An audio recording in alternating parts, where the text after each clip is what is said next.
अस्सलाम वालेकुम, नमस्कार, सत श्री अकाल।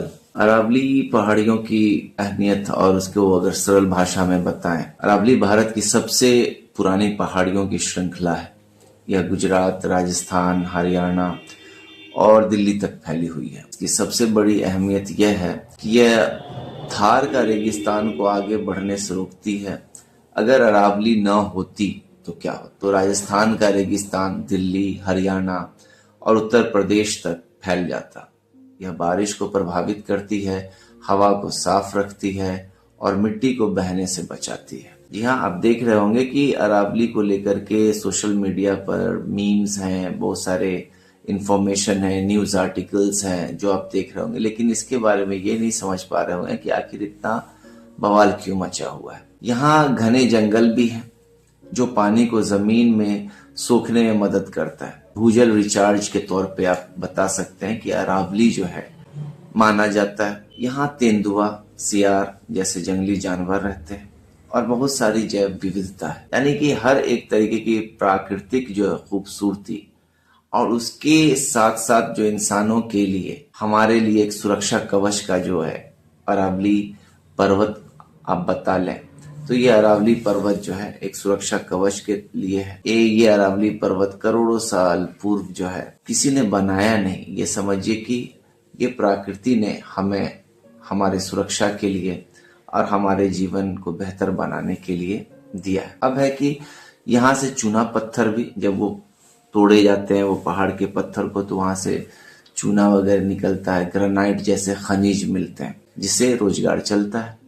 कहने का मतलब है कि अरावली उत्तर भारत की फेफड़े यानी लंग्स और प्राकृतिक दीवार है। इसे नुकसान पहुंचाने से दिल्ली एनसीआर में पानी की कमी, धूल, तूफान और गर्मी बहुत बढ़ जाएगी। ये मैं नहीं, बहुत सारे जो भी है एडुकेशन के ऊपर वीडियोस बनाने वाले वो भी बताएंगे, जो हिस्ट्री के बारे में जानते हैं, ज्योग्राफी के बारे में जानते हैं, वो इसके इतिहास के बारे में भी और इसके ज्योग्राफिकल कंडीशन के बारे में बताएंगे। अभी अगर बात करें कि अरावली के ऊपर जो बवाल मचा है और क्यों इसके ऊपर सरकार जैसे चुप्पी साधी हुई है, क्या फरमान जारी किया गया और क्यों इस तरीके से लोग वहां के चारों तरफ से, अरावली के चारों तरफ घिर करके उसे बचाने का प्रयास कर रहे हैं।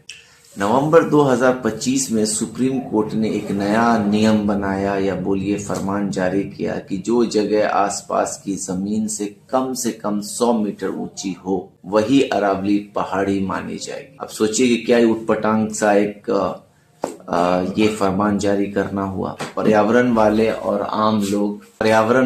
आम लोग इसका विरोध कर रहे हैं क्योंकि अरावली में बहुत सारी छोटी छोटी पहाड़ियां हैं जो 100 मीटर से कम ऊंची है, लेकिन वे भी जंगल और पानी के लिए बहुत जरूरी है। नया नियम लागू होने से इन छोटी पहाड़ियों पर खनन यानी कि पत्थर निकालना या चूना वगैरह वो संभव नहीं रहेगा और बड़े बड़े निर्माण आसान हो जाएंगे। लोग डर रहे हैं कि इससे 90% अरावली को नुकसान हो सकता है और ये सही भी है। रेगिस्तान फैलेगा और पानी कम हो जाएगा। इस सच को कोई दरकिनार नहीं कर सकता है।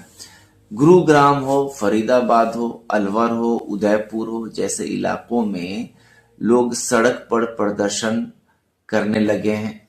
चारों तरफ से अरावली को बचाने की मांग हो रही है। सोशल मीडिया पे रील्स, मीम्स, हर एक कुछ न्यूज और जो इन्फॉर्मेटिव वीडियोस है उससे पूरी तरीके से लोगों को जागरूक किया जा रहा है और ये देखा भी जा सकता है।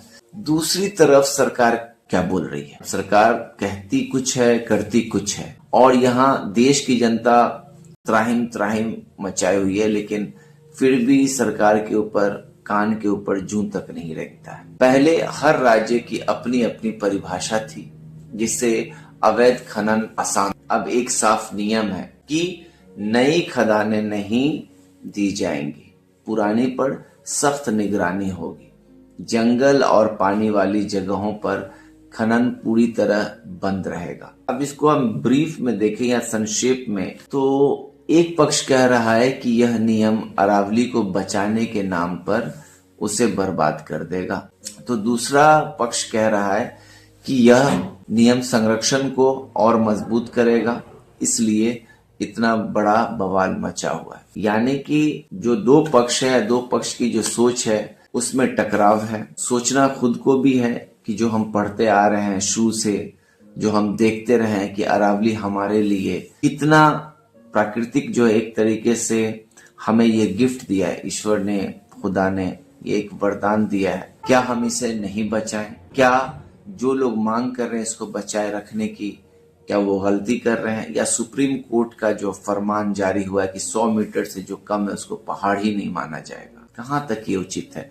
आप लोग अपने कमेंट में डालिए और सही लगे तो शेयर भी कीजिए और मांग कीजिए कि अरावली को बचाया जाए। अरावली का जो हमारी जो खूबसूरती है, जो एक सुरक्षा कवच है, उसको हम बचाए रखें ताकि आने वाले जो नस्ल है और उसको बचाया जा सके और हमारी देश की जो खूबसूरती है और जो प्राकृतिक आपदाओं से जो कभी हम घिर जाते हैं, अगर उससे बचना है तो अरावली को बचाना होगा। जय हिंद, जय भारत।